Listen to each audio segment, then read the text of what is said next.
One more thing before we get into chapter 14 of the Gospel of John. Hi, by the way. When Judas was, done with his morsel of bread, or whatever it is that he was getting from Jesus, it says in verse 30, after receiving the morsel, Judas went out immediately, and it was night. Again, evil, darkness, light is good. Comparison throughout the book of John. John definitely talks a lot about light. A lot about light. Chapter 14. Okay, we're going to start 14, 15, 16, 17. There's so much meat.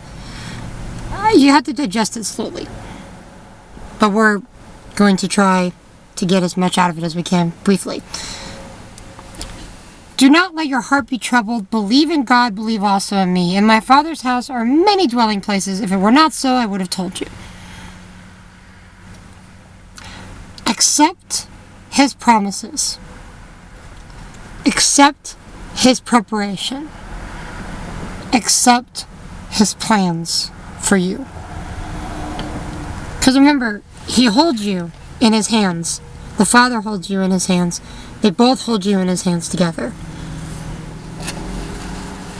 Several, in between chapters 13 and 17, I think he says Father like 53 times, constantly reminding us of who God is.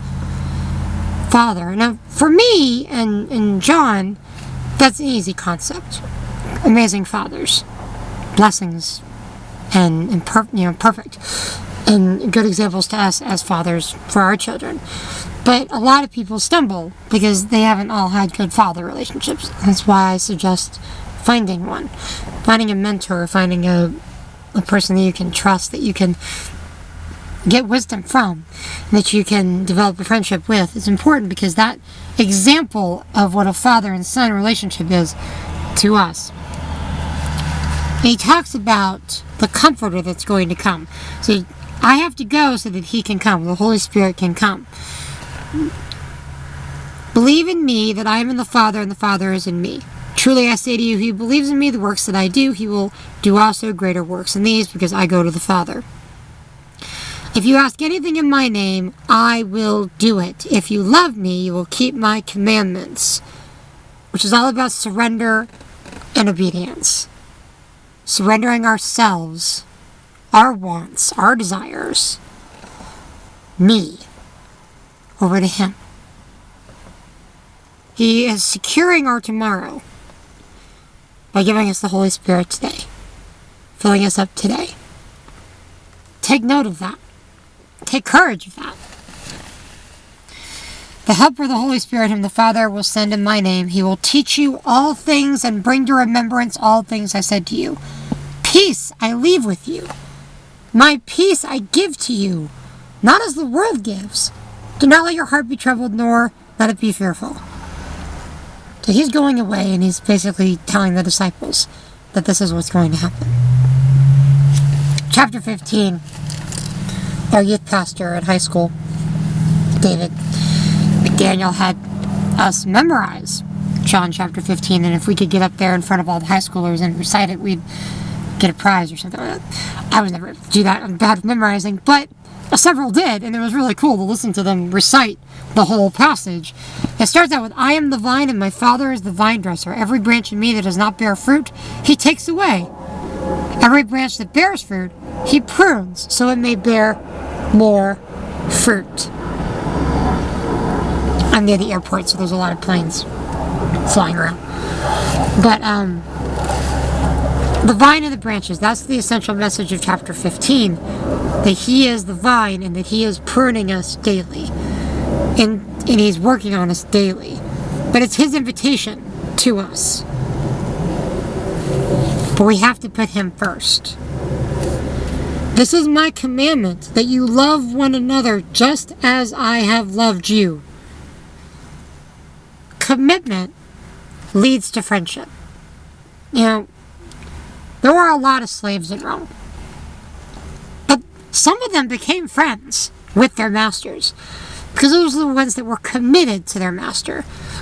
The ones that wanted what their master wanted. They learned how to take care of their master.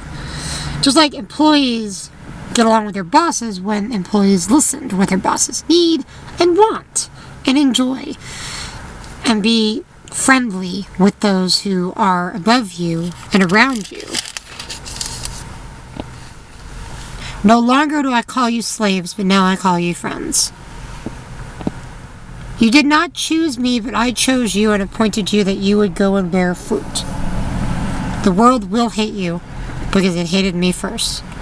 But the promise at the end of chapter 15 is this: when the Helper comes, whom I will send to you from the Father, the Spirit of truth, he will testify of me, and you will testify also, because you have been with me from the beginning.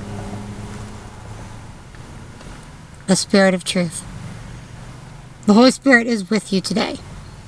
He's with me, and he's constantly getting into our lives, showing us what we need to follow him. So we got to trust him. Chapter 16 goes on with him talking more about that, and the disciples kind of wondering what's going to happen. And they're nervous. They're afraid. They don't know what is happening. But he promises them more about the Holy Spirit, the Spirit of truth. And in a little while you will no longer see me, in a little while you will see me. And some of the disciples said, what does he mean by these things? And they don't understand. He says, truly, truly, I say to you, you will weep and lament, but the world will rejoice. You will grieve, but your grief will be turned into joy, to grace, to forgiveness, to love. There will be great pain, just like a woman and child, but once she has the baby, it's perfect. So, Jesus, once again, just telling them to believe. Believe in him. Behold, an hour is coming. There will be tribulation. But take courage. I have overcome the world.